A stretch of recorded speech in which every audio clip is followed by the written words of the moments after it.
Desde el ámbito de la psicología, la educación, la psiquiatría y la neuropediatría, se trabaja desde hace años en la solución a algunos de los problemas más frecuentes encontrados en niños y adolescentes que están relacionados con el aprendizaje, las emociones y los comportamientos. Un campo que tiene especial interés por parte de la Facultad de Psicología de la UNED, tanto desde el ámbito de la docencia y de la investigación, como en la organización de diferentes cursos específicos y prácticos para la intervención en algunos de estos problemas. Los trastornos más frecuentes en la infancia y en la adolescencia pueden tener, se puede decir, dos caras, una la parte emocional y otra la parte conductual. Dentro de los trastornos de las emociones, los más frecuentes son la ansiedad y la depresión. Pero también abundan los trastornos conductuales, entre ellos podemos destacar, por ejemplo, la hiperactividad. O el trastorno perturbador en la infancia, que también tiene sus connotaciones específicas. Estos trastornos tienen también un bagaje genético y un bagaje ambiental, y desde la psicología lo que se pretende es averiguar cuáles son las pautas que desde la familia y desde la escuela podemos aplicar para abordar este tipo de problemas. Ansiedad, fobias y miedos, depresión, trastorno por déficit de atención e hiperactividad no son exclusivos en los niños, pero en cualquier caso sus efectos pueden ser graves y la importancia del diagnóstico y las terapias tempranas fundamental. Para cada problemática tenemos pautas diferentes. Por ejemplo, muchos padres se preguntan cuando ven a un niño triste, mi hijo está depresivo, ¿la depresión en el niño existe o no? ¿O es un problema específico de la etapa adulta?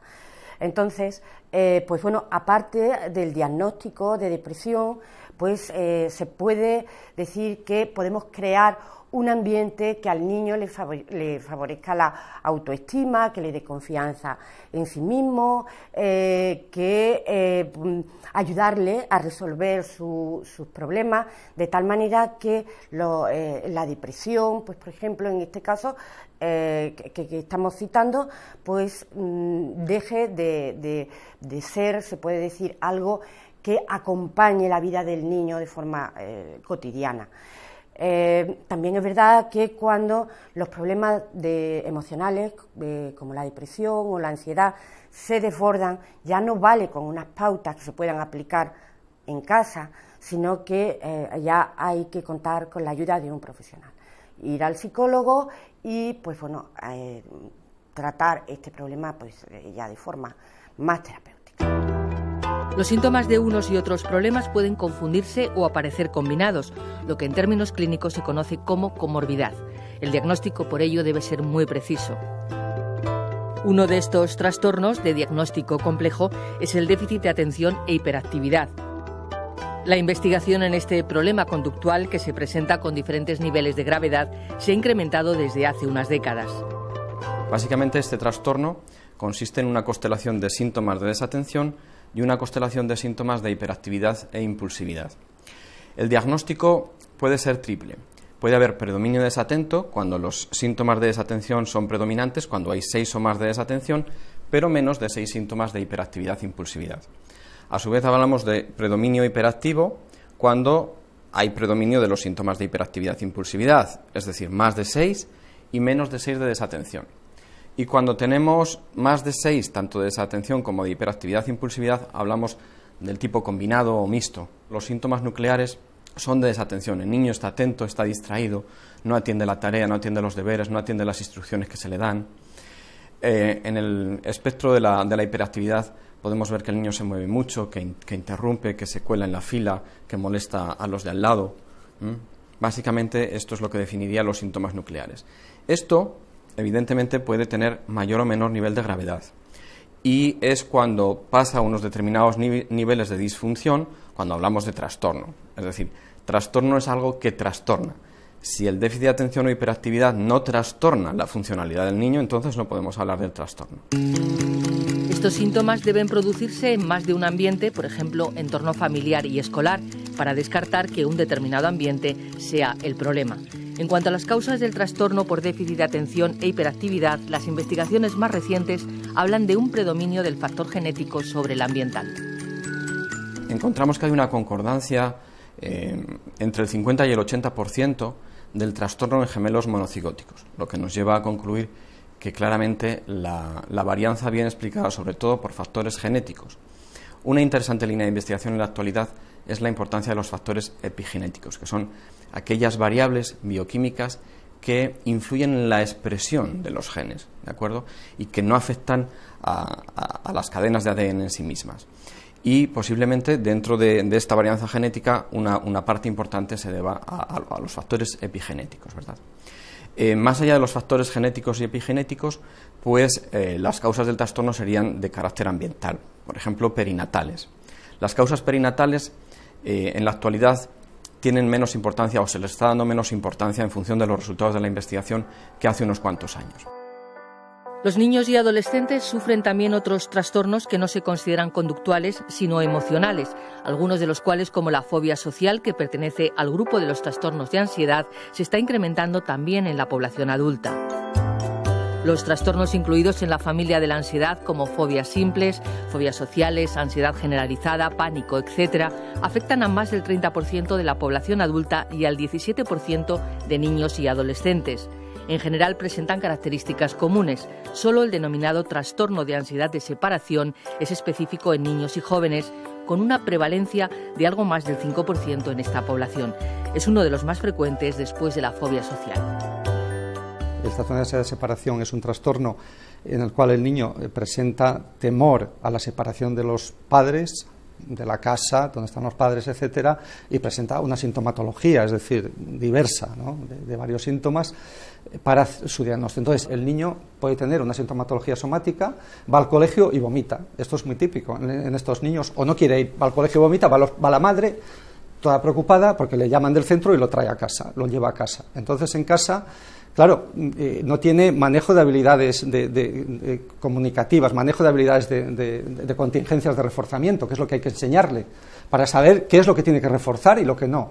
Y entonces la madre, con todo su buen corazón, etcétera, porque quiere muchísimo al niño, pues le mima, le cuida, le prepara otro desayuno, le da juguetes. Entonces está reforzando esa conducta.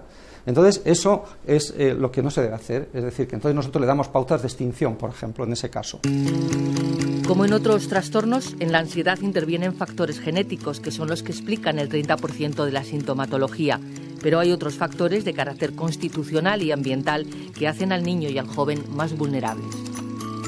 Lo que son los factores constitucionales, yo destacaría como, en primer lugar, uno de los más importantes es lo que se llama la inhibición conductual, son los niños inhibidos. Entonces, esto se detecta, es decir, hay un perfil para detectar a estos niños, ¿no?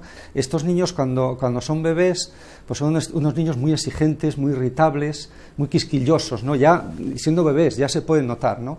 Cuando ya empiezan a caminar, son más tímidos y presentan mayor ansiedad, más temerosos, más miedo. En situaciones nuevas, cuando aparecen situaciones miedos son mucho más retraídos, con mucho más miedo. Y cuando están ya en el ámbito escolar, pues también son niños más callados, más introvertidos, etcétera. Entonces esta inhibición conductual se ha visto que es responsable, que explica muchas veces pues la facilidad con que los niños por otras vías adquieren miedos, etcétera, etcétera, trastornos de ansiedad diversos. Hay muchos estudios sobre esto como factor de vulnerabilidad. En los últimos años se han descubierto otros factores constitucionales que son de carácter más específico, como la variable sensibilidad a la ansiedad, que se ha mostrado predictoria de la evolución del trastorno. Esta es una variable que consiste en el temor que tiene la persona, en este caso el niño, a sus propios síntomas, a los propios síntomas de ansiedad. Por ejemplo, cuando un niño nota que respira mal, que se ahoga, un síntoma de temor, a veces de miedo, o cuando uno siente latir su corazón de forma muy rápida, un niño se puede asustar, lo mismo que un adulto. Entonces, las personas que tienen más temor a esos síntomas son los que tienen más vulnerabilidad, más sensibilidad a la ansiedad. Y esta variable es más específica del trastorno de pánico. También se ha asociado con la ansiedad de separación y con algunos otros trastornos más específicos. Es decir, que así como la inhibición conductual es más global, esta sería bastante más específica, ¿no? Quietecita, lo que mamá diga y lo que mamá quiera comprar solo, ¿eh? El estrés que rodea al niño o al adolescente en su entorno es otro factor ambiental que también les hace más vulnerables. Hay niños que viven en familias donde el contexto familiar es muy estresante, problemas familiares, etcétera, por ejemplo, niños maltratados, estrés crónico o estrés agudo con acontecimientos vitales fuertes, por ejemplo, por maltrato, etcétera, o por cambios de colegio, cambios en la vida, es decir, lo que llaman estresores de cambio, ¿no? Por ejemplo, a un niño le cambias de un colegio a otro, de ciudad, etcétera, también pueden afectar. Entonces, esas situaciones generan vulnerabilidad en el niño para adquirir trastornos de ansiedad diversos.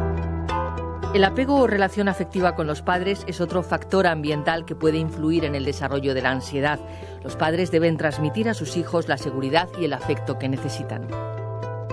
Entonces el apego puede ser seguro. Si es seguro, está protegido el niño. Es decir, esto está demostradísimo, ¿no? Pero si el apego no es seguro, por ejemplo, pues ¿por qué no le transmiten esa seguridad, esa confianza, o los padres son ambivalentes y cambian, etcétera? Entonces aparece el apego que llamamos inseguro. Y dentro del apego inseguro, pues hemos visto distintos tipos de apego inseguro, ¿no? Uno es, por ejemplo, el evitativo. El niño evita el contacto con los padres, el contacto afectivo, etcétera, ¿no? Este puede tener sus implicaciones clínicas, ¿no? En ese sentido. Pero peor que el evitativo es el ambivalente, es el niño que en un momento lo necesita, pero en otro no, en otro lo rechaza. Y recientemente se ha descubierto, me supongo que existirá de siempre, ¿no? Pero se ha descrito uno que es el desorganizado. Y en este tipo, pues sobre todo se ha observado en niños con maltrato, por ejemplo, abuso sexual, maltrato físico, incluso bullying, que es otra forma de maltrato importante ahora, el maltrato entre iguales. Entonces son niños que necesitan el afecto, pero no se fían. También influyen de forma negativa en el proceso evolutivo de niños y jóvenes otros factores ambientales relacionados con el estilo de crianza, es decir, con la forma de transmitir las pautas de educación a los hijos. Hay padres que son ansiosos, son ansiógenos, entonces transmiten esa ansiedad a los niños y esos miedos. Es decir, muchos miedos. De hecho, nosotros hemos realizado estudios sobre este tema y sabemos que, y otros autores también extranjeros lo han comprobado, que los miedos de los padres influyen en los miedos de los niños. Suelen tener a veces los mismos temores, fobias y problemas de ansiedad. Entonces aquí se ha visto también que esto es un patrón de exceso de control, y estos niños pues realmente llevan unas pautas después inadecuadas, porque pierden autonomía, pierden capacidad de habilidades sociales, es decir, no logran esos desarrollos cualitativos que tiene que adquirir un niño en sus pautas de desarrollo, debido a que los padres, por ese exceso de control sobre el niño, pues no los dejan madurar. Hay padres que no les cuidan, que son padres fríos, etcétera, eso también influye, ¿no? Y hay padres, en cambio, más cálidos, más equilibrados. Entonces, quiero decir con esto que los factores pues son diversos, es decir, que hay que tener en cuenta a la hora de valorar la vulnerabilidad de un niño en este contexto. Esto es muy importante, sobre todo para la prevención. Desde hace unos años, el Grupo de Investigación en Psicopatología y Salud de la UNED investigan las causas y patrones de riesgo que influyen en la ansiedad de niños y adolescentes. Hemos visto en la prevalencia de miedos que, por ejemplo, un tipo de miedo que es muy común, de los más comunes, es el temor a que los padres se separen, el temor a la muerte de los padres, es decir, son síntomas de ansiedad de separación. Son los síntomas que hemos visto más frecuentes. Y hemos visto que, sobre todo en los niños pequeños, hay una relación muy estrecha entre los miedos de la madre, más que del padre, mucho más de la madre, con los niños. A medida que el niño es mayor, hemos visto que la importancia de la madre ya no es tanta, y entonces sigue jugando un papel importante, el padre no tanto en los miedos, y sobre todo ya los amigos y hermanos, amigos cercanos y hermanos. Entonces, bueno, esto creo que es importante también de cara a la prevención de trastornos de ansiedad, en este caso de las fobias, ¿no? De posibles fobias. Los trastornos tanto conductuales como emocionales afectan a muchas facetas de la vida de los niños y adolescentes. En muchos casos, estos trastornos continúan en la vida adulta. La mayoría de las terapias combinan diferentes tipos de intervenciones.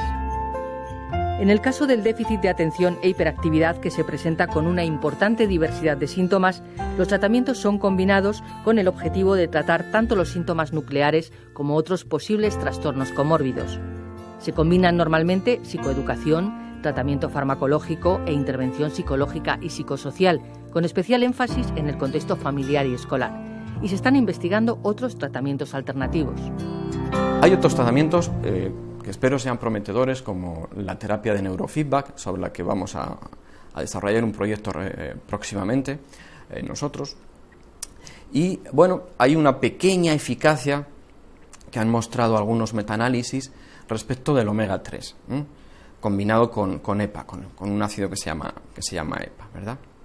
También hay algún metaanálisis que indica que bueno, pues sería conveniente evitar algunos colorantes y conservantes porque produce, no siendo la causa ni la solución del trastorno, pero algunos colorantes y conservantes podrían aumentar algunos síntomas de hiperactividad, tanto en niños que ya tienen el trastorno como en niños que no lo padecen. No caigamos en ningún tipo de alarmismo, ¿verdad? No se trata de que la causa del trastorno sean estos colorantes o conservantes, ni tampoco podemos afirmar que el efecto sea muy grave, pero sí que parece que producen un pequeño efecto negativo. ¿Y qué tal el día de hoy? También en el ámbito de los problemas emocionales, como los relativos a la ansiedad, se investigan técnicas que faciliten la extinción del trastorno. El tratamiento de una sola sesión es uno de los más novedosos. Se ha hecho esto ya con fobias, con trastorno obsesivo-compulsivo, fobia social, fobias específicas y ansiedad generalizada. Es decir, que no solamente es la fobia específica, la oscuridad, etcétera, etcétera. Y entonces es utilizar un antibiótico, se llama C-cicloserina, que se administra antes de la extinción, y entonces eso facilita la extinción, hace que sea más rápida y mejor. Este fármaco es mucho mejor, es menos perjudicial para el niño que cualquier fármaco de los que se dan, que cualquier psicofármaco. En el ámbito de la psicología toma cada vez más fuerza el papel de la familia y de la escuela, que están mostrando ser más eficaces que la psicoterapia individual, no solo en el caso del trastorno por déficit de atención e hiperactividad, también en los trastornos emocionales como la ansiedad. En particular, los que parece que están mostrando más eficacia es la intervención sobre las familias, es decir, la intervención sobre la familia en su conjunto, sobre los padres, así como las intervenciones en contexto escolar. Pensemos que una hora de psicoterapia al niño a la semana, es poco tiempo de intervención. Lo realmente importante es que los padres, que están muchas horas con el niño, estén entrenados en el manejo de contingencias, ¿verdad?, y en el entrenamiento en habilidades sociales para el niño. Del mismo modo, las horas que el niño está en el colegio son muchas más que las que puede estar con un psicólogo, pongamos por caso 1 o 2 por semana. Un moderno formato de intervención son los campamentos de verano, en los que, además de clases de repaso y actividades de ocio, existen talleres de habilidades sociales, existen talleres de solución de problemas, y todo ello, ¿verdad?, sumergido en un marco terapéutico en el que los monitores manejan las contingencias adecuadas para entrenar al niño a modificar sus conductas. Es importante trabajar en el refuerzo de factores positivos o protectores, sobre todo de la ansiedad, como la resiliencia, es decir, la capacidad para superar experiencias problemáticas, la autoestima o el apoyo social y, en definitiva, en la inteligencia emocional. En los niños es importante jugar con imaginaciones emotivas.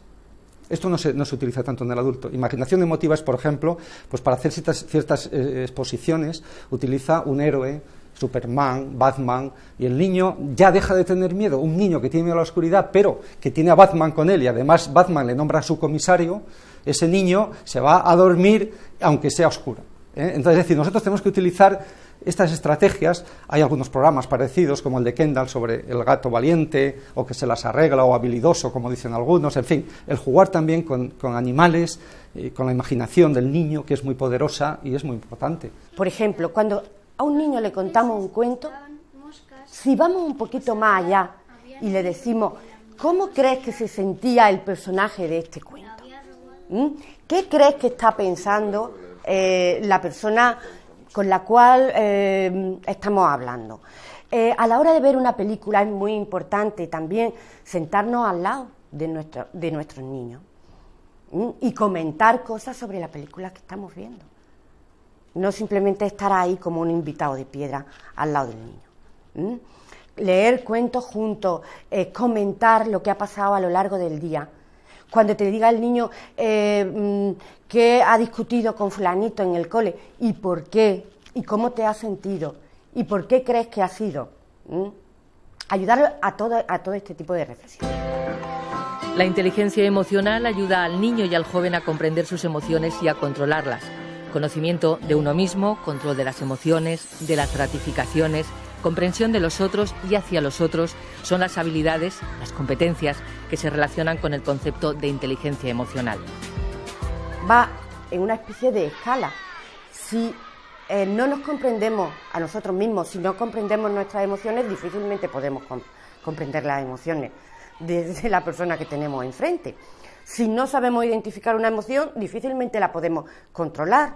Si no controlamos las emociones, no sabremos esperar las gratificaciones, no sabemos demorar las gratificaciones.